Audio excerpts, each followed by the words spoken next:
Politically, Pakistan is a very easy country. Whenever there is a time for new appointments of army chiefs and DGISIs and everybody, there is always a problem in power. One that are used by every players, not just domestic, international too.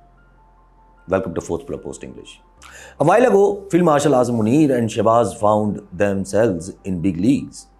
So the defense pact trumps praises one after another. But seems like they are not enough. Power has stuck again in the same days as always. So what do we expect now?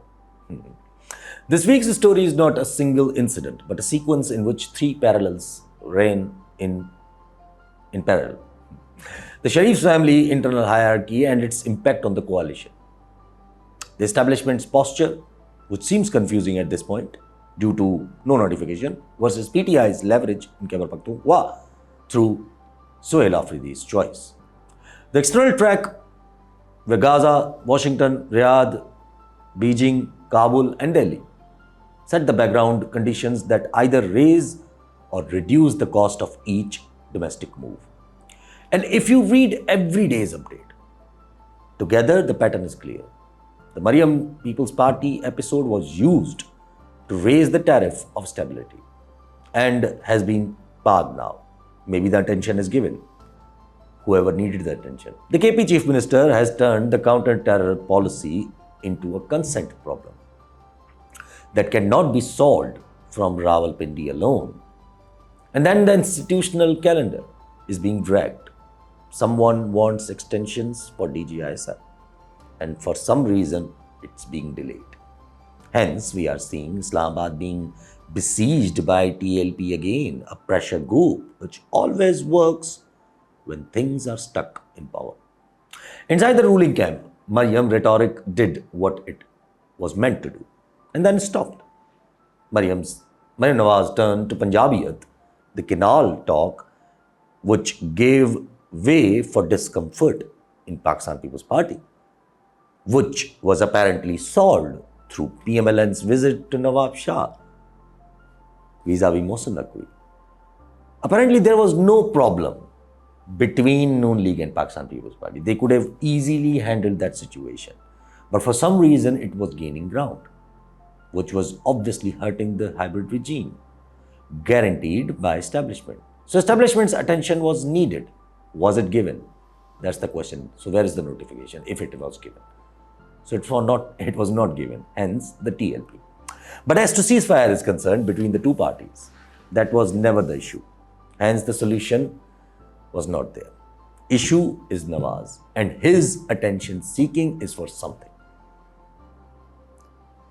more than notification. Right now, two things emerge, working parallel and achieving the same goal. Two public remarks captured the hierarchy at work. Khwaja Azam said he wanted to remind those who benefit from Nawaz Sharif, and Nawaz is still alive. Who is he reminding? Again, which was not the theatre, but a way to mark where the authority sits. Who is he marking his authority for? Shehbaz. Secondly, Hamid Mir hinted that someone wants to be the Prime Minister. So one thing that appears from this is that someone might be trying to be bigger than Nawaz. Or if this continues, maybe Maryam may not be able to lead party one day, known as Noon League. Shehbaz seemed to be getting too close to establishment. Hence the problem with Nawaz. But after this Maryam rhetoric, Shehbaz knows he is in a pickle now. At one hand, he is completely on one page with establishment. There is no chance Shehbaz will not have issued a notification for the continuity of DGISI if wanted, which seems to be required by the hybrid regime, hence forced through the news outlets. But he hasn't yet. Who has stopped it? Maybe Nawaz. But will Nawaz? What is Nawaz achieving out of it? Nawaz has done this in the past. He has not achieved anything.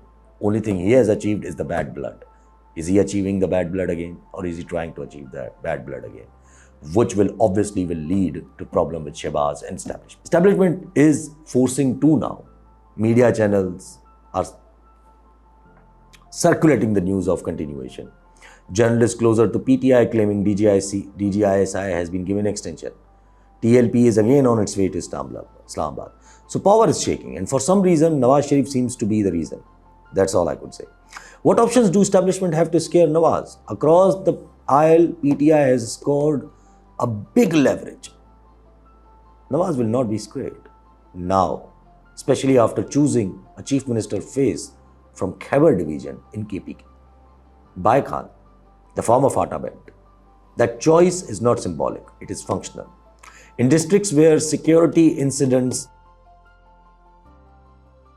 In Fatah, where security incidents are real and where alienation overlaps with insurgents' recruitments, you cannot run a province through administrative mechanics that deliberately ignore an electoral mandate, and you cannot pursue a counter-terror cause or course that treats local legitimacy as an obstacle to be managed rather than a precondition to be secured.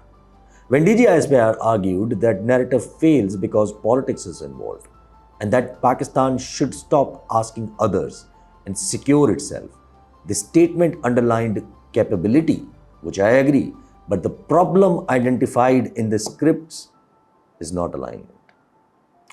If the province leadership, administration, and police are not aligned with the federal security plan, the first wave of action will create headlines, but the second wave will meet resistance. And that is why Sohail Afridi's name alters the arithmetics. Blocking an acceptable Fatah-rooted chief minister through a procedural tricks converts a policing problem or a terrorism problem into legitimacy crisis. Whereas designing a compact with PTI that keeps the mandate intact and binds it to a security cost lot less than producing another Balochistan-style format in KPK. Just because of what? So what choice do establishment have right now? If they want to avoid Khan, there's no way.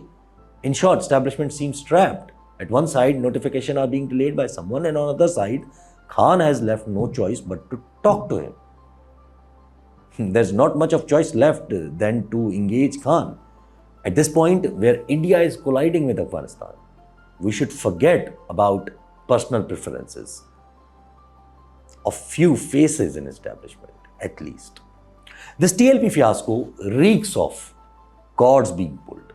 We have seen this before, format before, and we are witnessing it again. Establishment is pulling its cards for forcing government to issue notification.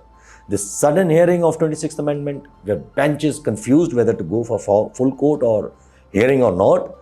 Why is this confusion there? When we all know if they revert 26th Amendment, the whole hybrid system will collapse. So delay has a cost, and that somebody wants that cost visible to actors who are pretending that the time is neutral. But what if Nawaz wants exactly that? What if he knows I can't be there forever, and the way Shehbaz has made his way to establishment, my daughter may be ignored. Maybe it's that simple as that. See, on the external track, Gaza ceasefire forced onto the table because the alternative threatened the widened concept of Palestinian political space, Palestine as a state, and the damage Israel's long-held narrative, which was advantage in Western capitals. See, Israel will never be seen as a victim anymore now. They will always be aggressors. Secondly, now Middle East knows Israel is not invincible. Either dynamics will change in Middle East. Only thing Trump can do is maybe go there, talk to politicians, put in good word for Bibi Netanyahu, and maybe save Bibi Netanyahu for a while, but won't work. His days in power are numbered. And finally, thank God. And it also produced a sequence of trust issues. Hold this international fiasco, especially for Pakistan. Expose for Pakistan. See, PM's tweet before Arabs, Trump taking names of Pakistani leadership in the context of support in Middle East issue, giving leading role to Pakistan. But eventually Arabs recaptured their place. Again, in Middle East, obviously it's their place. This all tells us two things. Either we lost the track for Saudi Pact or we ignited the ego clash with MBS. Then came the photo ops, leaks, the infamous salesman picture from White House. And then along the same track, the talk about ports, minerals started surfacing in international media. That Pasni port in Balochistan, roughly 100 kilometers from China's strategic asset CPEC Gwadar, will be given to China or will be given to America. Then the question arises, is American optics helping or working as a spoiler inside our own politics and outside, vis-a-vis continuation and extension, obviously, of people in power? See, it creates doubts where we hold strategic dependence when we talk about Pasni Port. Beijing's stake is not a headline. It is an integrated position across corridors and depth and industrial linkages, and rumors that Pakistan could casually rebalance that stake for short-term optics for some people raise a lot of questions in Beijing about reliability of this hybrid system, which completely depends on few faces. See, which then show up not as statements, but as creating doubts over continuation of the so-called perfect hybrid regime. Again, which is based on few faces, which can be changed with few notifications. So Kabul and Delhi used the moment for optics of their own, where Saudi Pact could have made some sense into terrorism in Afghanistan, some sense into Afghanistan. This pact or could have repelled India. This pact seemed to have no effect on Afghan policy towards Pakistan or even Indian policy. See, Afghan officials speaking Urdu during press conferences in India to say we have peace and you have instability. Afghanistan, seriously? Delhi is reopening an embassy in Kabul, while Kabul claims stability and Pakistan responded with strikes that demonstrates capability, which is right. But we are stuck in our old political reasons to create a concrete defense. We are giving them. See, a young guy from FATA as CM can help a lot, but only if establishment let go of likes and dislikes, or the person whose likes and dislikes are the problem right now. Afghan and India are colliding, and if we try to stop the political process in KP, we might end up giving them battleground. See, put together all of it, the incentives are straightforward without drama. Nawaz Sharif has already used an internal lever once and parked it. He can use it again.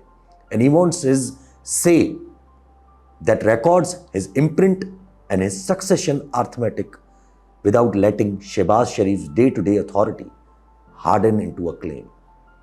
See, Shehbaz Sharif continues to govern, but each week of uncertainty vis-a-vis delayed notification may increase the political surcharge and therefore reduces his space. Establishment wants stability without accepting vetoes that limit tomorrow's room and knows that the math only works if KP is settled with consent and federal concessions are bounded. PTI retains the veto in the theater that intersects with the security policy and through the Afridi move has made recognition tradable for cooperation without giving up narrative. Brilliant move, Khan Sahab. From here, simple scenarios are emerging. If establishment chooses to go all in and resist Afridi as CM, it will convert KPK into Balochistan, which can cost dearly to Federation, considering India and Afghanistan currently in bed. If establishment opens its channels with Khan, demands from Khan may not let this hybrid regime work. So looking at this, Nawaz may not stop pushing for whatever he wants. The only question remains, is it just Nawaz and Imran Khan who has trapped establishment, or is it more than that? It will all be whispers then, but right now, with establishment, with international relevance, with Americans pat on the back, things still not working, shows that someone in power is still trying hard to find a way to not let things continue beyond November.